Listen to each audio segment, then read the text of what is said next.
नमस्कार, प्रभा साक्षी देख रहे हैं आप। आपके साथ मैं हूं अंकित सिंह। क्या राज्यसभा जाएंगे पवन सिंह? जी हां, इस बात की चर्चा बिहार में ज़बरदस्त तरीके से हो रही है। एक और दिल्ली में, जहां मुख्यमंत्री नीतीश कुमार 10वीं बार शपथ लेने के बाद पहली बार दिल्ली पहुंचे हैं। दिल्ली पहुंचने के बाद उन्होंने प्रधानमंत्री नरेंद्र मोदी से मुलाकात की, साथ ही साथ वो केंद्रीय गृह मंत्री अमित शाह से भी मिले हैं। और इस दौरान नीतीश कुमार के साथ सम्राट चौधरी भी थे, जो बिहार के डिप्टी सीएम हैं, और ललन सिंह, जो जदयू कोटे से केंद्र में मंत्री हैं और बीजेपी और जदयू के बीच में जो कोऑर्डिनेशन का काम करते हैं। तो हम बात कर रहे हैं पवन सिंह और बिहार में राज्यसभा चुनाव को लेकर। तो अगले साल मार्च में बिहार की 5 राज्यसभा की सीटें खाली हो रही हैं।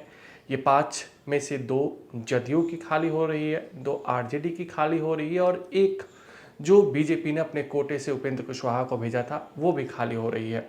तो आपको हम बता दें कि अमरिंदर सिंह और प्रेम गुप्ता, ये जो 2 हैं वो आरजेडी कोटे से थे। इसके अलावा हरिवंश और रामनाथ ठाकुर, ये जदयू कोटे से थे, राज्यसभा सांसद। लेकिन अब बड़ा सवाल ये है कि आगे क्या होगा।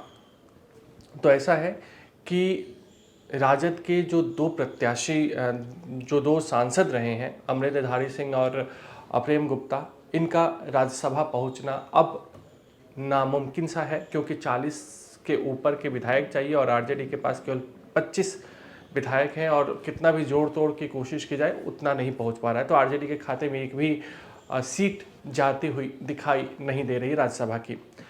तो जो 2 सीटें हैं उसका लाभ सीधे सीधे बीजेपी को होगा।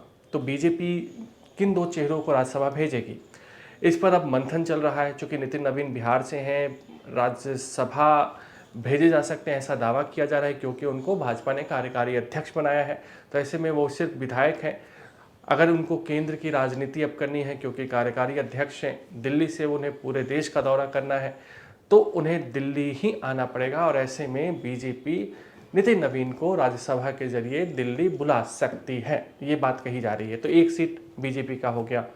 एक अन्य सीट जो बीजेपी के खाते में जा सकती है, उस पर दावा किया जा रहा है कि पवन सिंह लगातार वो कोशिश करते हैं सांसद बनने की। काराकाट से उन्होंने चुनाव भी लड़ा था बीजेपी से मतभेद के बाद। पहले आसनसोल से उनको टिकट मिले थे, बीजेपी ने दिया था, लेकिन काराकाट से हार गए। उसके बाद बीजेपी से कई महीनों तक दूरी रही। बाद में वो बीजेपी में वापसी किए। बिहार चुनाव में ज़बरदस्त पावर पवन सिंह का देखने को मिला। इतना ही नहीं, पवन सिंह बीजेपी के कई बार स्टार प्रचारक के तौर पर सबसे पॉपुलर चेहरों में उभर कर सामने आए हैं। तो ऐसे में बीजेपी पर एक तरीके का दबाव है कि पवन सिंह को राज्यसभा में भेजा जाए, क्योंकि पवन सिंह की वजह से जो राजपूत वोट लोकसभा चुनाव में बीजेपी से छिटक गए थे, इस बार बीजेपी को मिले हैं। तो इस बात की भी चर्चा अब जोरों पर है कि बीजेपी पवन सिंह पर दांव लगा सकती है, पवन सिंह को राज्यसभा भेज सकती है। अब भेजना नहीं भेजना वो अलग बात है, लेकिन जो चर्चाएं चल रही हैं हम उसके बारे में आपको जानकारी दे रहे हैं, क्योंकि पवन सिंह बिहार में पावर स्टार तो हैं ही, लोकप्रिय भी हैं। इसके अलावा जातीय समीकरण को भी बीजेपी ध्यान रखती है, और जिस तरीके से बीजेपी इस वक्त राजपूतों को लेकर, एक तरीके से कहा जा रहा है कि बिहार में बीजेपी राजपूतों को बहुत ज़्यादा प्राथमिकता नहीं दे रही है। ऐसे में पवन सिंह अगर राज्यसभा पहुंचते हैं तो जाहिर सी बात है एक अलग संदेश देने की कोशिश बीजेपी की ओर से होगी।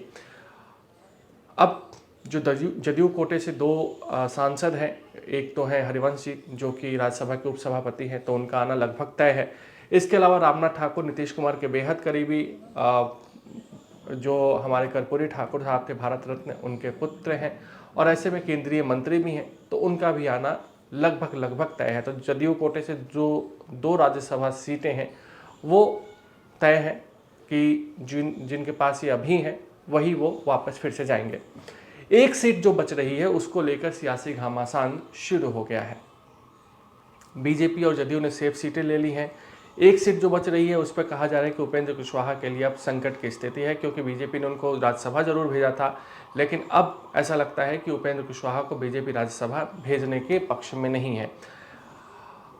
अगर उपेंद्र कुशवाहा को राज्यसभा पहुंचना है तो 40 से अधिक विधायकों का जुगाड़ करना होगा, या फिर अगर उधर एक तरीके से चिराग पासवान की मां का भी नाम चल रहा है, चिराग पासवान भी कह रहे हैं कि हमें वो सीट चाहिए, 5वीं सीट जो है उस पर। तो 5वीं सीट पर बिहार में राज्यसभा के लिए चुनाव होंगे, और उसमें देखना होगा किसको इसका फ़ायदा होता है। उपेंद्र कुशवाहा बीजेपी बहुत ज़्यादा दिलचस्पी नहीं दिखा रही, क्योंकि उनके पार्टी में भी बहुत ज़्यादा चीज़ें उठापटक हो रही हैं इस वक्त, और उपेंद्र कुशवाहा को लेकर कई तरह की बातें कही जा रही हैं। कितना तोल भाव उन्होंने मोल भाव किया था बिहार चुनाव से समय में, उससे बीजेपी नाराज़ बताई जा रही है, इसलिए उन पर बहुत ज़्यादा दाव लगाने की कोशिश में अभी बीजेपी नहीं है। चिराग पासवान को लेकर कहा जा रहा है कि अगर वो विधायकों का व्यवस्था कर लेते हैं तो हो सकता है अपनी मां को वो मैदान में उतारे राज्यसभा के लिए। लेकिन इसी बीच जीतन राम मांझी ने एक बड़ा बयान देकर सबको चौंका दिया। उन्होंने कहा कि राज्यसभा सीट नहीं तो अपने बेटे से कहेंगे कि वो मंत्री पद से इस्तीफा दे दे, और ऐसा अब बिहार में चलने लगा है। तो कुल मिलाकर दबाव की राजनीति है, लेकिन सबसे ज़्यादा चर्चा जो हो रही है वो पवन सिंह की हो रही है कि पवन सिंह इन होंगे, उपेंद्र कुशवाहा आउट होंगे। तो एक बार फिर से क्या राजपूत वर्सेस कुशवाहा वाला मामला बिहार में देखने को मिलेगा क्या, ये बड़ा सवाल है। लेकिन राज्यसभा चुनाव को लेकर अगले साल 75 सीटें खाली हो रही हैं। हम लगातार आपको स्टोरी बताते रहेंगे, कभी महाराष्ट्र की भी बताएंगे जहां से शरद पवार आते हैं। अगर आप भी लेना चाहते हैं देश दुनिया की तमाम जानकारी तो आज ही सब्सक्राइब करें हमारे चैनल को। साथ ही नीचे दिए बेल आइकन को जरूर दबाएं ताकि हर अपडेट आप तक पहुंच सके।